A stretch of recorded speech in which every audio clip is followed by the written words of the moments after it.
tutti e benvenuti in questo nuovo video. Io sono Sayubi Crochet ed oggi voglio farvi vedere come realizzare questo bellissimo cappello con la mia tanto amata ormai lana bioecologica di Casa Tre Sfere. Ho creato una vera e propria capsule con questo filato perché devo dire che mi piace tantissimo ed è perfetto per questo momento così freddoloso, diciamo. Quindi direi che possiamo partire subito. Io ho già iniziato e sfilo il dito dal pompon e vi dico che il multiplo di lavorazione è di 5 e dobbiamo realizzare una prima catenella iniziale, scusatemi, che avvolga la nostra circonferenza della testa. Nel mio caso, con un uncinetto numero 5 e mezzo, mi sono servite 55 catenelle. Lascio la catenella sul dritto e la chiudo in cerchio.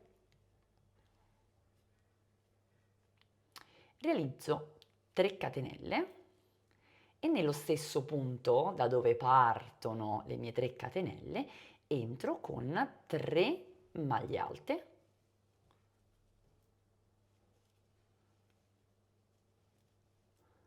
e 3. Salto 3 catenelle, entro nella quarta e realizzo una maglia bassa, 3 catenelle e nello stesso punto realizzo 3 maglie alte.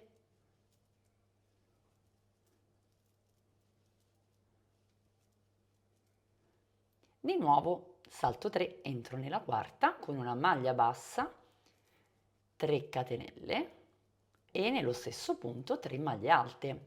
Quindi questo è il nostro giro. Ve lo ricordate questo punto? Ci abbiamo realizzato il gilet, ci ho già realizzato una borsa, ne arriverà un'altra tutta particolare sempre con lo stesso filo per dare una continuità a questa capsule che sarà con lo stesso punto tra l'altro, perché si presta perfettamente al filato e alle sfumature di questo.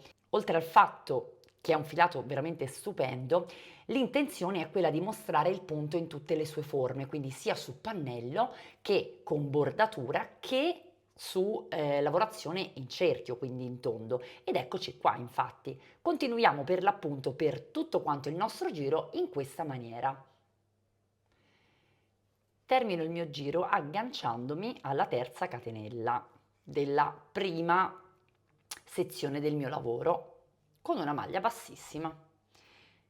Adesso realizzo 3 catenelle, volto il lavoro ed entro subito nel primo spazio disponibile con 3 maglie alte. 1, 2 e 3. Ho davanti il gruppo di 3 maglie alte, entro nella terza, quindi in quella più distante dall'uncinetto, passandole attraverso sul retro, quindi la prendo in rilievo. Faccio passare l'uncinetto e faccio una bella maglia bassa, 3 catenelle e adesso lavoro su questo archetto. Occhio perché sembra scomparire, ma c'è. Trovatelo, filo sull'uncinetto e dentro l'archetto realizziamo 3 maglie alte. 2 e 3.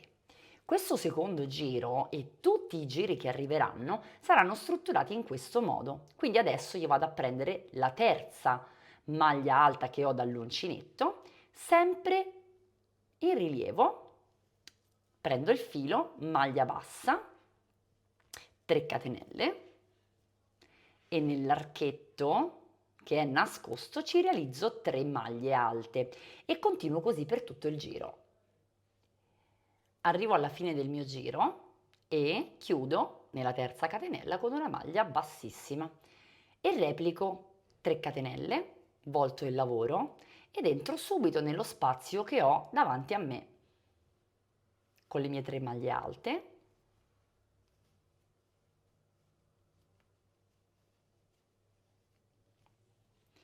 Procedo, terza maglia dall'uncinetto, la prendo in rilievo, maglia bassa, 3 catenelle e 3 maglie alte.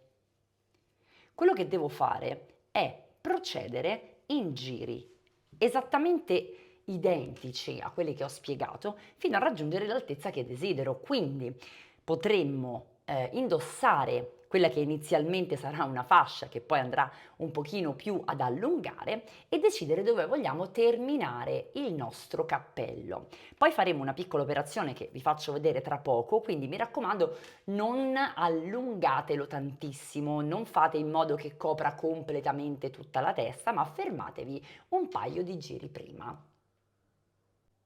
Sono arrivata ad un'altezza di circa 19 centimetri. Mi raccomando ragazze, provatevelo.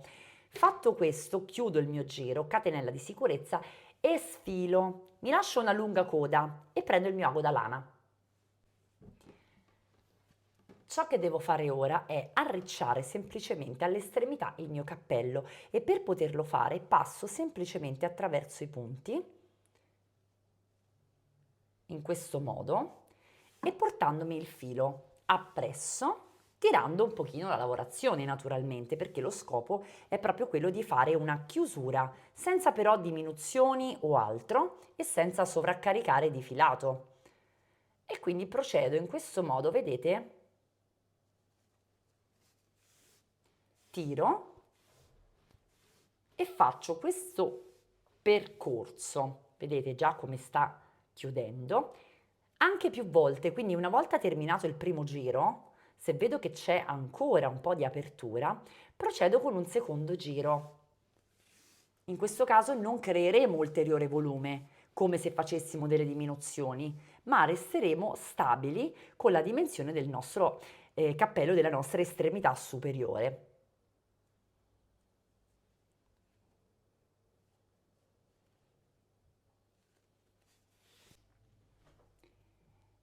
A questo punto prendo il mio pompon e il mio bottoncino che ho scelto trasparente. Taglio un'estremità, lascio un po' di coda, perché adesso devo andare a dividere il mio filo, cercando di sistemare poi il bottoncino. Quindi lo svolgo in questo modo.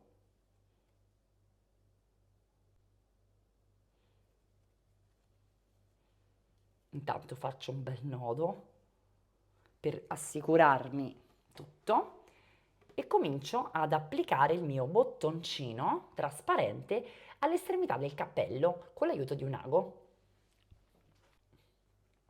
Applicato il nostro bottoncino, facciamo passare le estremità dal lato opposto all'interno e facciamo un nodo. Ovviamente poi andremo ad assicurare le nostre codine.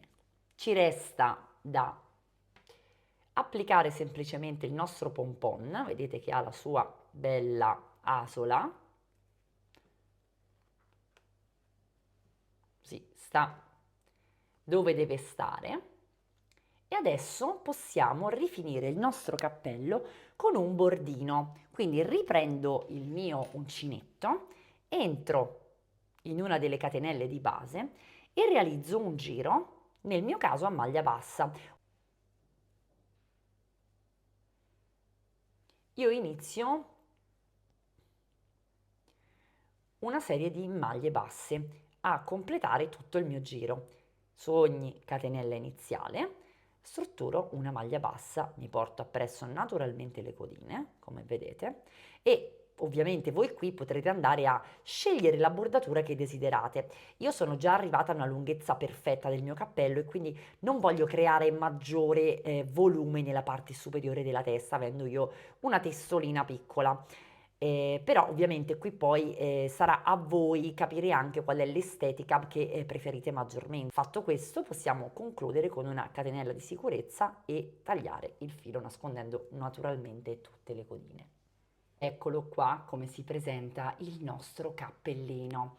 Molto molto funzionale e devo dire ragazze, questa texture è davvero fantastica per un cappello, sembra molto ricercato e molto rifinito. Io spero che vi sia piaciuto questo tutorial, che vi sia piaciuta l'idea di utilizzare questa lana bioecologica per tantissimi progetti. Fatemi sapere voi che cosa ne pensate e detto questo io vi do appuntamento al prossimo tutorial.